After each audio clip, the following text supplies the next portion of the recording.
வாழ்க வையகம் வாழ்க வையகம் வாழ்க வளமுடன் குரு வாழ்க குருவே துணை. பாசிட்டிவ் வைப்ஸ் அன்பர்கள் அனைவருக்கும் வசந்தி கேசரின் அன்பான வணக்கங்களும் வாழ்த்துக்களும். வாழ்க வளமுடன். இன்றைக்கி இந்த வீடியோவில் நம்ம என்ன பார்க்க போகிறோம் அப்படின்னாக்கா, இப்போ நம்மளுடைய வாழ்க்கையே டிஜிட்டல் மயமாக ஆகிடுச்சு இல்லைங்களா. எல்லாருமே ஆன்லைனில் தான் முக்கால்வாசி நேரம் டைம் ஸ்பெண்ட் பண்ணுறோம். குழந்தைங்க எஜுகேஷனுக்காக ஆன்லைனில் தான் இருக்கிறாங்க. அதே சமயம் ஒர்க் ஃப்ரம் ஹோம்னு சொல்லிட்டு வீட்டில் ஃபுல்லாக லேடிஸ் அண்ட் ஜென்ட்ஸ் எப்பயுமே ஆன்லைனில் தான் இருக்கிறாங்க. அதேமாதிரி ஹவுஸ் ஒய்ஃப்ஸாக இருக்கிறவங்களும் பார்த்திங்கனாக்கா எல்லாமே அதாவது சோஷியல் மீடியாவாக நிறையா யூஸ் பண்ணுறாங்க. அப்படிங்கும்பொழுது பார்த்திங்கனாக்கா ஆன்லைனில் தான் நிறைய பேர் யூஸ் பண்ணுறோம். அப்போ ஆட்டோமேட்டிக்காக நமக்கு கண் வலி, காது வலி, ஹெட்ஃபோன் யூஸ் பண்ணிகிட்டே இருக்கிறதுனால காது வலி இதெல்லாம் வர்றது இயற்கையாக போயிடுச்சு. அதோடவே வாழ பழகிட்டோம் நம்ம. அதோடு சேர்ந்து இப்போ கழுத்து வலியும் ஜாஸ்தி ஆகிடுச்சு இல்லையா. ஏன்னு சொன்னாக்கா, நம்ம இப்போ ஆஃபீஸில் ஒர்க் பண்ணுறோம் அப்படின்னு சொன்னாக்கா ப்ராப்பராக சேர் அண்டு டேபிள் இருக்கும். அப்போ அவங்க ஒரு கம்ப்யூட்டர் யூஸ் பண்ணும்போது ஒரு ப்ராப்பர் பொசிஷனில் இருப்பாங்க. அவங்களுக்கு அந்த கழுத்து வலியிலேருந்து கொஞ்சம் எஃபெக்ட் வந்து கொஞ்சம் கம்மியாக இருக்கும். பட் இப்போ வந்து ஒர்க் ஃப்ரம் ஹோமுங்கும் பொழுது இஷ்டத்துக்கு கீழே உட்காந்து வேலை பார்க்குறாங்க, மேலே உட்காந்து பார்க்குறாங்க, கொஞ்சம் நேரம் அப்படி இப்படின்னு ரெஸ்ட் எடுத்துகிட்டு ஒரு ப்ராப்பர் பொசிஷனில் உட்காந்து பார்க்காததுனால என்ன ஆகுதுன்னா, நிறைய பேருக்கு கழுத்து வலி வருது. அப்படியே கழுத்து ஸ்டிஃப் ஆகிடுது அப்படின்னு சொல்லிட்டு என்கிட்டே நிறைய சகோதரிகள் வந்து இந்த மாதிரி கழுத்து வலியினால ரொம்ப கஷ்டப்பட மாட்டேன், ஏதாவது ட்ரீட்மெண்ட் இருக்கா அப்படின்னு சொல்லி கேட்டாங்க. அப்போ அந்த கழுத்து வலிக்காக ஒரு வர்ம சிகிச்சையை உங்களுக்கு சொல்லித்தரலாம் அப்படின்னு சொல்லிட்டு இருக்கேன்.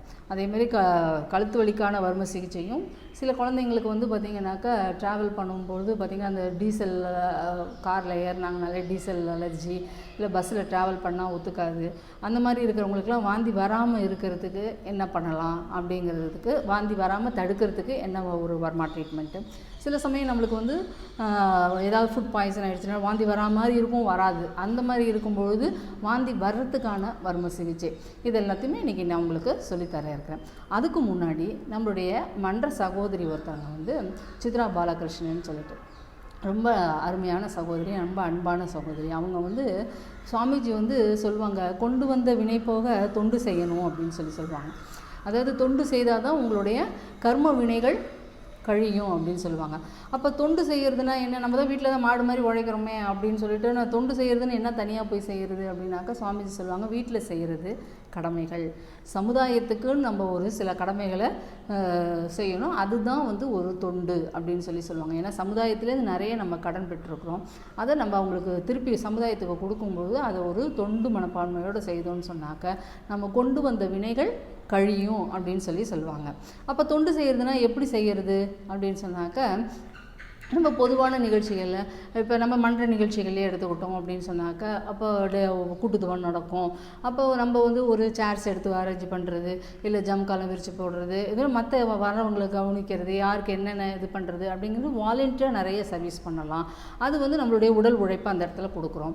அதே மாதிரி உடல் உழைப்பு கொடுக்க முடியாதவங்க என்ன பண்ணலாம், சில பேர் வந்து பொருள் உதவி கொடுக்கலாம். மன்ற வளர்ச்சிக்கு, சமுதாய நிதிக்கு, இப்போ கொரோனா நிதியெல்லாம் கொடுக்குறோம் இல்லையா, சமுதாயத்தில் கஷ்டப்படுறவங்களுக்கு நம்ம ஒரு பொருள் உதவி கொடுக்குறோம் இல்லையா, அது மாதிரி கொடுக்கும்பொழுது அது ஒரு தொண்டாகும் அப்படிம்பாங்க. அப்போ பொருளால் உதவி செய்யலாம். அதுவும் முடியாது, என்னால் உடல் உழைப்பும் கொடுக்க முடியாது, பொருள் வசதியும் அவ்வளோ இல்லை அப்படிங்கும் பொழுது நம்ம அறிவால் தொண்டு செய்யலாம் அப்படின்னு சொல்லுவாங்க.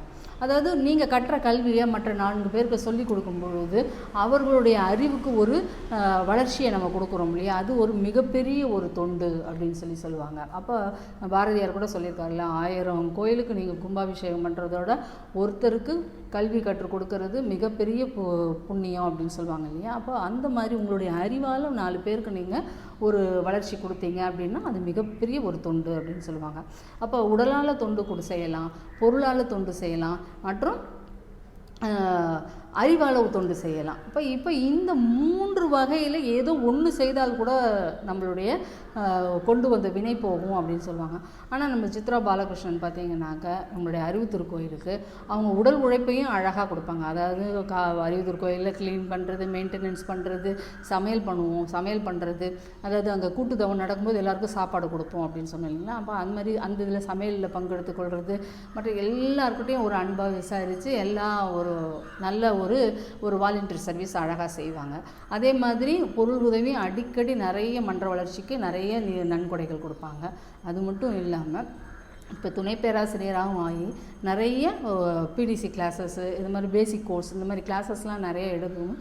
அந்த வகையில் நல்ல ஒரு அறிவால் சர்வீஸ் பண்ணிகிட்ருக்காங்க. அப்படிப்பட்ட ஒரு அன்பான சகோதரி தன்னுடைய அனுபவத்தை இந்த மன்றத்துக்கு வரத்துக்கு முந்தைய அவங்க எப்படி இருந்தாங்க, எவ்வளோ ஒரு மன உளைச்சலில் இருந்தாங்க, மன்றத்துக்கு வந்ததுக்கப்புறம் அவங்களுடைய வாழ்க்கையில் எவ்வளோ முன்னேற்றம் ஏற்பட்டிருக்கு அப்படிங்கிறத நம்ம கூட ஷேர் பண்ணிக்கிறதுக்கு வந்திருக்கிறாங்க. முதல்ல அவங்களுடைய ஃபீட்பேக்கை நம்ம கேட்டுட்டு அதுக்கப்புறமேலு நம்ம கழுத்து வலிக்கான வாந்தி சிகிச்சைக்கான வர்மப்புள்ளிகளை நம்ம பார்க்கலாம். இப்போது சித்ரா பாலகிருஷ்ணன் அவர்களுடைய ஃபீட்பேக்கை கேட்கலாமா? வாழ்க வளம். வாழ்க வையகம், வாழ்க வையகம், வாழ்க வளமுடன். குரு வாழ்க, குருவே துணை. என் பெயர் சித்ரா பாலகிருஷ்ணன். நான் மனவளக்கலைக்கு வந்ததுக்கு பிறகு என்னுடைய அனுபவங்கள் எப்படி இருக்கு அப்படின்னு சொல்லி உங்களிடம் பகிர்ந்துக்கலாம் என்பது ஒரு சிறிய ஷேரிங். நான் 2012 மனவளக்கலைக்குள்ள வந்தேன்.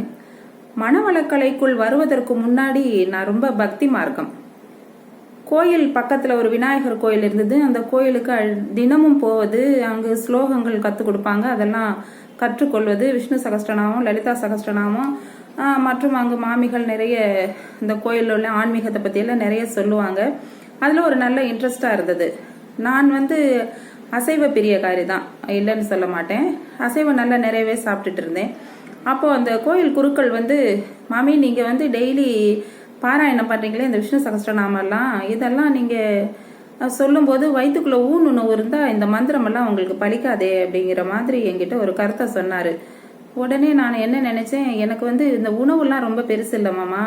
நான் என்னுடைய இழந்தது, என்னுடைய இன்பமெல்லாம் நிறைய இழந்திருக்கேன். அந்த இன்பமெல்லாம் திரும்ப கிடைக்கணும், இறைநிலையை அடையணும்னு எனக்கு உணவு ஒன்றும் பெருசில்லை, நான் அதை அப்பவே விட்டுறேன் அப்படின்னு சொல்லிட்டு அந்த நவகிரகங்கள் சுற்றி வரும்போது சூரியன் எதிர்க்க தான் நின்றுட்டு இருந்தேன். அப்பதான் மாமா சொன்னாரு. உடனே நான் அதே இடத்துல சங்கல்பம் பண்ணிக்கிட்டு இனிமே இந்த ஊன் உணவை தொட மாட்டேன் அப்படின்னு சொல்லிட்டு வந்துட்டேன். வந்ததுக்கப்புறம் தினமும் கோயிலில் அது தொடர்ந்தா நடந்துட்டு இருந்தது. நான் அசைவம் சாப்பிட்றதை நிறுத்திக்கிட்டு தான் இருந்தேன். அதுக்கப்புறம் வீட்டுக்குள் பல சோகமான நிகழ்வுகள் நிறைய நடந்துருச்சு. அதுக்கப்புறம் என்னையே என்னால் கண்ட்ரோல் பண்ண முடியல. ரொம்ப அழுது வாஞ்சி கை கால்லாம் ரொம்ப விடன்னு போய் உடலெல்லாம் மெலிந்து முகம்லாம் கருத்து போய் ஒரு மாதிரி ஆயிட்டேன். ரொம்ப தைரியமான ஒரு பெண்ணாக தான் இருப்பேன். அதுக்கப்புறம் நான் என்ன பண்ணுறதுன்னு தெரியாமல் என்னுடைய உடலையும் மனதையும் சரிப்படுத்தி ஒரு மருத்துவரை போய் அணுகினேன். மருத்துவர் ஆலோசனையெல்லாம் ஒன்றும் சொல்லலை, வெறும் டேப்லெட்ஸ் மட்டும்தான் எழுதி கொடுத்தாரு. நான் அதை சாப்பிடும் போதெல்லாம் ரொம்ப வருத்தப்பட்டேன். சித்ராவா இந்த மாதிரி எல்லாம் ஒரு மாத்திரை சாப்பிட்ற நிலைமைக்கு வந்துருச்சு, இதெல்லாம் இருக்கவே கூடாது. அப்படின்னா என்ன பண்ணணும் அப்படிங்கிறது எனக்கு தெரியவும் இல்லை. இதுக்கு முன்னாடி நான் 2012 ஒரு 2 வருடம் தொடர்ந்து இந்த பயிற்சி எல்லாம் பண்ணிட்டு இருந்தேன். அதுக்கப்புறம் மறந்து போச்சு, நின்றும் போச்சு, ஒன்றுமே பண்ணவும் முடியல. அதுக்கப்புறம் எங்கள் வீட்டுக்கு பக்கத்து தெருவில் தான் அருவி திருக்கோயில் புதுசாக திறந்து கட்டி திறப்பு விழா நடந்தது. திறப்பு விழா நடந்தது அன்னைக்கு நான் காலையிலேயே போயிட்டேன். அங்கே அந்த தெரு ஃபுல்லாக பந்தல் போட்டு ரொம்ப சிறப்பாக சீரும் சிறப்புமாக நடந்தது. ஐயா எஸ்கேஎம் மயிலானந்தம் ஐயா அருவி திருக்கோயில் தலைவர் அவர்கள் வந்திருந்தாங்க. அதுக்கப்புறம் நம்மளுடைய கவுன்சிலர் அம்மா சாவித்ரி கோபாலும் வந்திருந்தாங்க. அவங்க வேன்லேருந்து இறங்கி ஒரே ஒரு பாட்டு தான் பாடினாங்க, குறை ஒன்றும் இல்லை மறைமூர்த்தி கண்ணா அப்படின்னு சொல்லி அந்த பாட்டு பாடிட்டு, நான் தாமதமாக வந்ததுக்கு எனக்கு மன்னிக்கணும், உங்களுக்கு அறிவித்திருக்கலுக்கு என்ன தேவையோ எனக்கு சொல்லுங்க, ஒரு ஃபோன் பண்ணுங்க, நான் எல்லாம் செய்கிறேன் அப்படின்னு சொல்லிட்டு உடனே அவங்களும் கிளப்பிட்டாங்க. அதுக்கப்புறம் நம்மளுடைய மனவளக்கலையினுடைய சீரிய தலைவர் மாண்புமிகு எஸ்கேஎம் ஐயா அவர்கள் பேசினாங்க. சிரிப்புங்கிறதே இப்போ யாருக்கிட்டையுமே இல்லை, சிரிக்க கூட காசு கொடுத்தாதான் சிரிப்பாங்க போல இருக்கு. இப்போ யாருமே சிரிக்கவே மாட்டேங்கிறாங்க. அந்த சிரிப்பும் சந்தோஷமா இருந்தால் தான் வாழ்க்கை ரொம்ப நல்லா இருக்கும் அப்படின்னுட்டு தன்னோட உரையில நடுவில் நகைச்சுவையா அவங்க பேசினாங்க. அதுக்கப்புறம் நான் அப்பவே அந்த பந்தல்ல இருக்கும்போதே நினைச்சேன், அறிவித்திருக்கள் மிக பக்கத்துல வந்திருக்கிறதுனால நாங்க இதை முழுமையா பயன்படுத்திக்கணும், இதுலேருந்து நம்ம நழுவக்கூடாது, நம்ம சுவாமிஜியை வேற யாரோ அப்படின்னு எல்லாம் நினைக்கிற அந்த நினைப்பெல்லாம் நம்ம விட்டுட்டு நம்ம இதை நல்லா பயன்படுத்திக்கணும் அப்படின்னு சொல்லிட்டு மறுபயிற்சியாக அடிப்படை பயிற்சிக்கு மறுபடியும் பணம் கட்டி மறுபயிற்சி எடுத்துக்கிட்டேன். 12 நாள் பயிற்சி, தினமும் மாலை 6 மணிக்கு பயிற்சி. எனக்கு ஐயா பஞ்சாபகேசன் ஐயா இந்த வகுப்பை நடத்துறாங்க. ரொம்ப சீரும் சிறப்புமா ஒவ்வொரு உடற்பயிற்சிக்கும் என்ன பயன் இருக்கு, அதனால நமக்கு என்ன பலன் பண்றோம் அப்படிங்கறத ரொம்ப நடத்துறாங்க. முடிச்சதுக்கு அப்புறம் சர்டிபிகேட் வாங்கினதுக்கு அப்புறம் அகத்தாவை போட்டுட்டேன். அகத்தாவில ஃபர்ஸ்ட் எடுத்து நடத்தினதுமே எண்ணம் ஆராய்தல் தான். அந்த எண்ணம் ஆராய்தல் அவங்க நல்லா தான் நடத்துறாங்க. ஆனா எனக்கு புரியவே இல்லை. கண்ணை கட்டி காட்டுல விட்டு அதை தாண்டி எங்கேயோ விட்ட மாதிரி தான் இருந்தது. எனக்கு ரொம்ப ஒரு மனநிலையில நிறைய குழப்பம் வந்துருச்சு.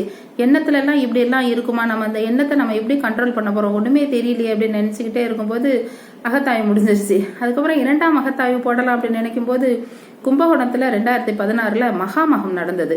நான் அதனுடைய ஆர்வத்தில் பக்தி மார்க்கம் இல்லையா ஏற்கனவே, அதை போய் அங்கே போய் போகணும், அங்கே சுவாமிகளெல்லாம் பார்க்கணும், அந்த திருக்குளத்தில் நீராடணும் அப்படிங்கிற ஒரு ஆர்வத்தில் நான் அங்கே போயிட்டேன். 2ஆம் மகத்தாய் முடிஞ்சிருச்சு.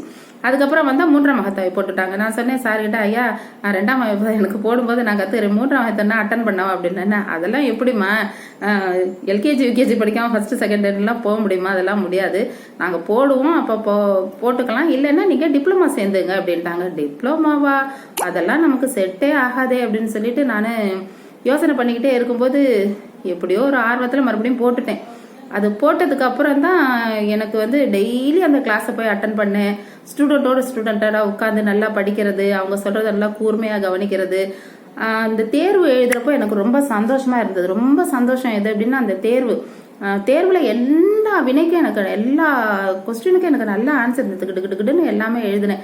எழுதி முடிச்சுட்டு வந்ததுக்கு அப்புறம் தான் தெரிஞ்சது, +2 படிச்சு முடிச்சுட்டு எக்ஸாம் எழுதினதுக்கு அப்புறம் ரியலா ஒரு எக்ஸாம் எழுதினது எனக்கு இதுதான். அப்போ உள்ளுக்குள்ளே ஏதோ ஒரு ஆர்வம் நம்மகிட்ட இருக்கு, நாம் அதை தான் பயன்படுத்திக்கணும் அப்படின்னு நினைச்சிட்டு உடனே அம்மா சொன்னாங்க, ராசமாலம்மா டிப்ளமோ இது நீங்கள் அடுத்தது எம்எஸ்சி இல்லை எம்ஏ அட்வான்ஸ் டிப்ளமோ ஏதாச்சும் போட்டுருந்தா போட்டுங்க அப்படின்ட்டாங்க. உடனே என்ன பண்ணேன், உடனே பணம் கட்டி அப்ளிகேஷன்லாம் ஃபில்லப் பண்ணி அட்வான்ஸ் டிப்ளமோ போட்டுட்டேன். போட்டதுக்கப்புறம் ஒவ்வொரு முறையும் அந்த பிசிபிக்காக ஆழியார் போகிறது வர்றது, அங்கே பல பேரை நாங்கள் பார்க்கும்போது அந்த ஆழியார் இருக்கிற இடம் அதெல்லாம் எனக்கு ரொம்ப மனசுக்கு ரொம்ப ஆர்வமாக ரொம்ப சந்தோஷமாக எப்படி சொல்கிறதுன்னு விவரிக்க முடியாத ஒரு ஆனந்தத்தில் இருந்தேன். அதுக்கப்புறம் அதை முடிச்சுட்டு வந்ததுக்குமே ஐயா சொன்னாங்க, அருள்நிதி பயிற்சி போட்டுருங்க அப்படின்னாங்க. அருள்நிதிக்காக ஒரு 3 நாள் போய் தங்கியிருந்தேன். அருள்நிதி பயிற்சி முடிச்சதுக்கப்புறம் ஆசிரியர் ஒரு பொறுப்பு எனக்கு வந்ததுக்கப்புறம் தீட்சை கொடுக்கணும் அப்படின்னு சொல்லி ஒரு பெரிய பொறுப்பு இருந்தது. பாருங்க, வாழ்க்கையில் வந்து ரொம்ப அனுபவிச்சு என்னை மறந்த நிலையில ரொம்ப அழகா அந்த தீட்சையில என்னென்ன சொல்லி கொடுத்தாங்கிறதெல்லாம் ரொம்ப பர்ஃபெக்டா இந்த உயிர் உய்ய நான் உதவ போகிறேன் அப்படின்னு சொல்லிட்டு இந்த தீட்சை கொடுக்கும்போதுல என் மனசுக்குள்ள குருநாதரே அப்படியே வந்து உட்கார்ந்து என் கைகள் வழியா அவங்களுக்கு தீட்சை கொடுக்கறதா நானே நினைச்சுப்பேன். ஆனால் அவங்கள்ட்ட வந்து குருநாதர் தாமா வந்து கொடுக்குறாங்க, நான் வந்து உங்களுக்கு கொடுக்கவே இல்லை அப்படிங்கிறத நான் தெளிவாக அவங்கள்ட்ட சொல்லுவேன். தீட்சை கொடுத்து முடிச்சதுக்கப்புறம் அதுக்கப்புறம் வாழ்த்து சொல்லிட்டு எப்படி இருந்தது உங்களுக்கு அப்படின்னு கேட்டா அவங்க வந்து, அம்மா நீங்க தொட்டு கொடுக்கும்போது எனக்கு வந்து நான் இந்த இடத்துலயே இல்லை, எனக்கு ரொம்ப சந்தோஷமா இருந்தது, எனக்கு நீங்க நெத்தியை தொட்டதுமே அந்த ஆகினியை தொட்டதுமே எனக்கு பல மாதிரி நினைவுகள் எல்லாம் வந்து அப்படியே வேற எங்கேயோ பறந்த மாதிரி இருக்கு, உங்களுக்கு ரொம்ப நன்றி அப்படிங்கறதெல்லாம் பல பேர் சொல்லி நான் கேட்கும்போது எனக்கு அது வந்து தற்பெருமையா இல்லை, ஐயா நம்மளால இந்த அளவுக்கு முடிஞ்சது, பரவாயில்ல, பிறவி பெற்றை அடைந்தோம், என் தாய் தந்தை என்னை பெற்றதற்கு ஒரு நல்ல பலனை தான் அடைஞ்சிருக்கும் அப்படிங்கிறது எனக்கு ரொம்ப புரிஞ்சுது. அதுக்கப்புறம் உடனே ஐயா உதவி பேராசிரியர் கூட போட்டுருங்க அப்படின்னாங்க. அப்போ 5 நாட்கள் போய் அறிவுத்திருக்கோயில் ஆழியார் அறிவுத்திருக்கோயில் தங்கியிருந்தோம். எனக்கு அறிவுத்திருக்கோயில் ஆழியார் அறிவுத்திருக்கோயில் போகும்போதெல்லாம் ஒரு சான்ஸ் என்ன அப்படின்னா, அங்கே அனுபவ உரை சொல்றதுக்கு ஒரு வாய்ப்பு எனக்கு கிடைச்சிடும். 10-15 பேர் போய் பேசுவோம். அதில் என்னை செலக்ட் பண்ணிட்டு அடுத்த நாள் 11:15 என் பேரை சொல்லி கூப்பிடும்போது எனக்கு ஒரே சந்தோஷமா இருக்கும். போய் மகான் நின்ன அந்த மேடையில் நின்று பேசி அந்த எல்லார்கிட்டையும் ஒரு வாழ்த்து சொல்லி வாங்கிட்டு வர அனுபவம் இருக்கு. அதெல்லாம் வார்த்தையால சொல்ல முடியாது. அவ்வளோ ஒரு வாழ்த்துக்களோட அந்த அனுபவம். நான் ஒரு 5 முறை போயிருக்கேன். 5 முறையும் நான் போய் அந்த மேடையில் நின்று பேசியிருக்கேன். அதுக்கெல்லாம் எப்படி ஒரு தைரியம் வந்ததுன்னெல்லாம் எனக்கு தெரியல. அதுக்கப்புறம் ரொம்ப போல்டான ஒரு மனுஷா இருந்தேன். இதுக்கு முன்னாடி நான் வந்து பல இடத்துல வந்து நெருடலாக இருந்து ஒரு பயத்தோட இருந்ததெல்லாம் அதெல்லாம் முடிஞ்சு போச்சு. அதுக்கப்புறம் நான் துணை பெரிய அதுக்கப்புறம் ரெகுலரா தினமும் அறிவுத்திருக்கோயில் போக வேண்டியது, பெண்களுக்கு உண்டாக என்னென்ன பயிற்சி கொடுக்கணுமோ அதெல்லாம் சொல்லி கொடுக்க வேண்டியது, அவர்களுக்கு என்ன தேவையோ அவங்களுக்கெல்லாம் கொடுக்க வேண்டியது, ஞாயிற்றுக்கிழமை கூட்டுத்தவத்துக்கு போக வேண்டியது, எல்லாரோடையும் நல்லா கலந்து பேசி சிரிச்சு பேசி, யாராச்சும் முகம் வாட்டமாக இருந்தா கூட உடனே அவங்க பக்கத்துல போய் ஏன் முகம் வாட்டமா இருக்கு, என்ன காரணம் அப்படின்னா, என்ன காரணமா இருந்தாலும் பரவாயில்ல, நீங்க அதட்டால என்கிட்ட சொல்ல வேண்டாம், அதெல்லாம் சாமிச்சு பார்த்துவாங்க, நீங்க ரொம்ப சந்தோஷமா இருங்க, சந்தோஷம் மட்டும்தான் வாழ்க்கையில கை கொடுக்கும், நீங்க வந்து இந்த மாதிரி முகம் வாட்டமா இருந்தா உங்களுடைய உடலும் மனமும் ரொம்ப வீணா போயிடும் அப்படின்னு சொல்லிட்டு ரொம்ப அக்கறையா போய் விசாரிச்சு அவங்களுக்கு பல ஆலோசனைகள் என்னால என்னுடைய சின்ன மனசுக்கு என்ன தெரியுமோ அதை மட்டும் நான் சொல்லுவேன். அதே மாதிரி யாராக இருந்தாலும் சகோதர பாசம் மாதிரி ஆண்களாக இருந்தாலும் அவங்க கூட என்கிட்ட வந்து ரொம்ப அன்பா பேசுவாங்க. தவம் நடத்துறதுக்கு எனக்கு தினமும் ஒரு வாய்ப்பு அறிவுத்திருக்கையில் கிடைக்கும். அடிப்படை பயிற்சி பிடிச்சா தவம் நடத்துறது, அந்த தவத்துல வந்து ஆழமா அழுத்தமா அந்த தவம் முடிச்சுட்டு சிந்தனை உரை கொடுப்பேன். சிந்தனை உரை முதல் நாளே நான் மனசுக்குள்ள ரெடி பண்ணிக்குவேன், அடுத்த நாள் இதை தான் கொடுக்கணும் அப்படின்னு சொல்லிட்டு. அப்ப இந்த சிந்தனை உரை ரொம்ப ஆர்வமா கேட்பாங்க. அடிப்படை பயிற்சிக்கு வந்தவங்க அப்போ தானே முதல்ல வந்திருக்காங்க. அப்போ அவங்களுக்கெல்லாம் இந்த பதிவுகள், இந்த பாவங்கள் அதெல்லாம் எப்படின்னு எனக்கே கூட முதல்லலாம் தெரியாது. நம்மளுக்கு பதியுது அப்படிங்கிறது எனக்கு சுத்தமாக தெரியாது. ஆனால் அதுக்கப்புறம் தான் நானே புரிஞ்சுக்கிட்டேன். எனக்கு புரிஞ்சதுக்கு அப்புறம் தான் எனக்கு ரொம்ப நல்லா இருந்தது. அதை கூட அவங்களுக்கெல்லாம் சொல்லி எக்ஸ்பிளைன் பண்ணணும் அப்படின்னு நினைச்சப்போ எனக்கு ரொம்ப சந்தோஷமா இருந்தது. அப்போ அவங்கள்ட்ட எடுத்து சொல்லும்போது அவங்க ரொம்ப ஆர்வமாக அந்த வகுப்பு முடிஞ்சதுமே என்னை சுற்றி வந்து நின்று, ஆமா நீங்கள் இப்படி சொன்னீங்க, அதுக்கு என்ன விளக்கம் சொல்லுங்க, என்னுடைய வாழ்க்கையில எப்படிலாம் நடந்திருக்கு, நான் இந்த ஒரு துன்பத்துல இருக்கேன், எனக்கு தூக்கம் வரல, இல்லை பலவிதமான ஏதோ உடல் உபாதைகள் மன உபாதைகள் இருக்கு அப்படிங்கிறத என்கிட்ட எடுத்து சொல்லி அதுக்கு உண்டான கியூரிட்டியெல்லாம் என்கிட்ட கேட்கும்போது என்னால் முடிஞ்ச அளவுக்கு சொல்லுவேன். சொன்னதுக்கப்புறம் அடுத்த நாள் வந்து நீங்கள் சொன்னீங்க எனக்கு ரொம்ப நல்லா இருந்துச்சு அப்படிங்கிற மாதிரிலாம் வந்து என்கிட்ட சொல்லுவாங்க. அப்போ சொல்லும்போது நான் அதை கூட ஐயா எங்கள் தலைவர் சரவணன் ஐயா கிட்ட அதை உடனே ஷேர் பண்ணிடுவேன். ஐயா நான் அந்த மாதிரி வகுப்படுத்தது இப்படிலாம் கேட்டாங்க, நான் உங்களுக்கு இப்படிலாம் பதில் சொன்னேன் அப்படின்னு சொன்னதும், பரவாயில்லம்மா நீங்கள் நல்லா நடத்துங்க, உங்களால் முடிஞ்ச அளவுக்கு என்ன சொல்லி கலக்குங்க அப்படின்னு சொல்லிடுவாங்க. ஐயா வந்து எப்போதும் ஜோக்காக தான் பேசுவாங்க. ஐயா கிட்ட பேசினாலும் நமக்கு எல்லா ஸ்ட்ரெஸ்ஸும் போயிடும். அந்த அளவுக்கு நம்ம மன்ற தலைவர்கள், பொருளாளர், செயலாளர் எல்லாரும் நம்மளை ஊக்குவிக்கிறதுல ரொம்ப இதாக இருக்காங்க. அதான் மனவளக்கலைக்கு வந்ததுக்கு அப்புறம் தான் வாழ்க்கையில் வந்து ஒரு முன்னேற்றம், இறைநிலையை எப்படி அடைய வேண்டும் அப்படிங்கிற ஒரு பெரிய குறிக்கோள். வாழ்க்கை அப்படிங்கிறதே எந்த நோக்கத்தோட பிறந்திருக்கும் அப்படின்னா இறைநிலையை நோக்கி பயணம் தான் நம்மளுடைய இது. அதை நம்ம எப்படி அடையணும் அப்படிங்கிறத மனவளக்கலை ரொம்ப ஈஸியாக எடுத்துக்கிட்டு போகுது. இப்போ பக்தி மார்க்கத்துக்கு போனால் அந்த சமஸ்கிருத ஸ்லோகங்கள் எல்லாம் ஓரளவுக்கு எனக்கு வந்துருச்சு அப்படின்னு நான் பெருமைப்பட்டுக்க முடியாது. எல்லாருக்கும் அது வருமா அப்படிங்கிறது வந்து கொஞ்சம் கஷ்டப்பட்டு வரும். என்னுடைய வாழ்க்கையில வந்து கொஞ்சம் ஈஸியா வந்துட்டதுனால நான் எல்லாருக்கும் அதை சொல்லிவிட்டேன். ஆனால் மனவளக்கலை என்பது அப்படி கிடையாது. கண்களை மூடி உங்களுடைய மனசை கொஞ்சம் கவனிங்க, உடலை கொஞ்சம் கவனிங்க, உங்க ஆன்மா எப்படி தெளிவடையுது அப்படிங்கறது சுவாமிஜி ரொம்ப ஈஸியா கொடுத்துருக்காங்க. எல்லாரும் இந்த மனவளக்கலைக்கு வந்து நான் பெற்ற இன்பத்தை எல்லாரும் பெற்று ரொம்பவும் அமைதியாகவும் வழி நடத்தணும் அப்படிங்கிறது தான் என்னுடைய குறிக்கோள். என்னுடைய வாழ்க்கை முழுவதும் இந்த மனவளக்கலையை என்னால் எவ்வளோ தூரத்துக்கு கொண்டு போக முடியுமோ அவ்வளோ தூரத்துக்கு கொண்டு போய் இதை ஒரு நல்லபடியாக நான் நடத்துவேன் அப்படிங்கிறது தான் நான் உறுதியாக சொல்லிக்கிறேன். ரொம்ப நல்ல ஒரு வாய்ப்பாக நினைத்து நான் இதை உங்கள்கிட்ட ஷேர் பண்ணிக்கிறேன். ரொம்ப நன்றி நன்றி நன்றி.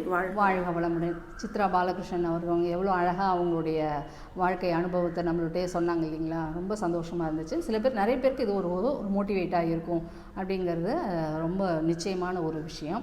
இப்போ அந்த வகையில் தன்னுடைய அனுபவத்தை நம்மளுடைய பாசிட்டிவ் வைப்ஸ் வசந்தி கேசன் சேனலுக்காக வந்து பகிர்ந்து கொண்ட சித்ரா பாலகிருஷ்ணன் அவர்களுக்கு மிகவும் நன்றி. வாழ்க வளமுடன். இப்போது நம்ம கழுத்து வலிக்கான வர்ம சிகிச்சையை பார்க்கலாங்களா? கழுத்து வலிக்கான வர்ம சிகிச்சை அப்படிங்கும்பொழுது ரொம்ப ஈஸியான பயிற்சி, ரொம்ப சுலபமான பயிற்சி. நம்ம டெய்லி நிதமும் செய்யலாம். காலையில் எழுந்திரிச்சு நம்ம எக்ஸசைஸ் செய்யும்போதே கூட அதை சேர்த்து செய்யலாம். இல்லை கழுத்து வலி இருக்கிறப்போ கூட அப்போ மட்டும் கூட செஞ்சு கொள்ளலாம். இப்போ கழுத்து வலிக்கான பயிற்சி எப்படின்னு சொன்னாக்கா, ஃபஸ்ட்டு இந்த கைகளை ரெண்டுத்தையும் இந்த மாதிரி இப்படி வைத்துக்கணும், ரெண்டுத்தையும் ஒட்டி வைத்துக்கணும். அப்போது இந்த இடம் வந்து ஒட்டக்கூடாது. அதாவது இந்த ரேகை இருக்கு இல்லைங்களா, அந்த ரேகை வந்து ஒட்டக்கூடாது. அதுக்கு கீழே அந்த ரெண்டு பகுதி, இந்த கையில் உள்ள இந்த பகுதியும் இந்த கையில் உள்ள இந்த பகுதியும் அப்படி ஒட்டிக்கணும். இப்போ இந்த ரெண்டு முழங்கையும் இப்படி ஒட்டி வைத்துக்கணும். இப்படி இந்த இடத்துல வச்சுட்டு கைகளை நல்லா விரித்து வைத்துக்கணும். நல்லா விரித்து வைத்துக்கும்போது ஒரு தாமரை மலர்ந்தது மாதிரி இருக்கும். இப்போ இந்த இப்படி ஒரு முதுகு தண்டு ஸ்ட்ரைட்டாக வைத்துக்கொண்டு இந்த மாதிரி கைகளை முழங்கைகளை நல்லா ஒட்டி இந்த ரெண்டு பகுதி மட்டும் அழுத்தணும். கைகளை விரித்து கொண்டு தலையை ரைட்லேருந்து லெஃப்ட்டு அப்படியே ஒரு 3 டைம் செய்யணும். ஸ்லோவாக, நம்மளுடைய வலி இருக்கும்பொழுது வேகமாக திருப்ப முடியாது, ரொம்ப ஸ்ட்ரெயின் பண்ணக்கூடாது, மெதுவாக அப்படி திருப்பணும். ரைட் டு லெஃப்ட், எந்த கார்னர் வரைக்கும் திருப்ப முடியுமோ திருப்பலாம். அதுக்கப்புறம் அப்படியே திருப்பி வந்து திருப்பி ரைட் டு லெஃப்ட் 2வது தடவை. அப்புறம் அப்படியே வந்து இப்போ 3வது தடவை. அவங்களுடைய வலிக்கு தகுந்த மாதிரி நம்ம கொஞ்சம் மெதுவாகவும் செய்யலாம், கொஞ்சம் வேகமாகவும் செய்யலாம்.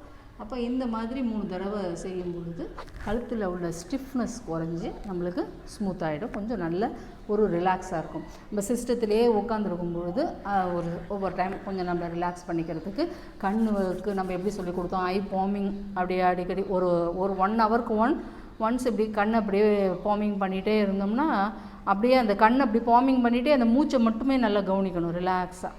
அப்புறம் 1 ஹவர்ஸ்க்கு ஒன்ஸ் இது மாதிரி கண்டிப்பாக செய்யும்பொழுது கண்ணுக்கு நல்ல ஒரு ரெஃப்ரெஷ்ஷாக இருக்கும், நல்ல ஒரு எனர்ஜி கிடைக்கும். அதே மாதிரி இந்த பயிற்சி செய்யும்பொழுது கழுத்துக்கு நல்ல ஒரு ரிலாக்ஸ் கிடைக்கும்.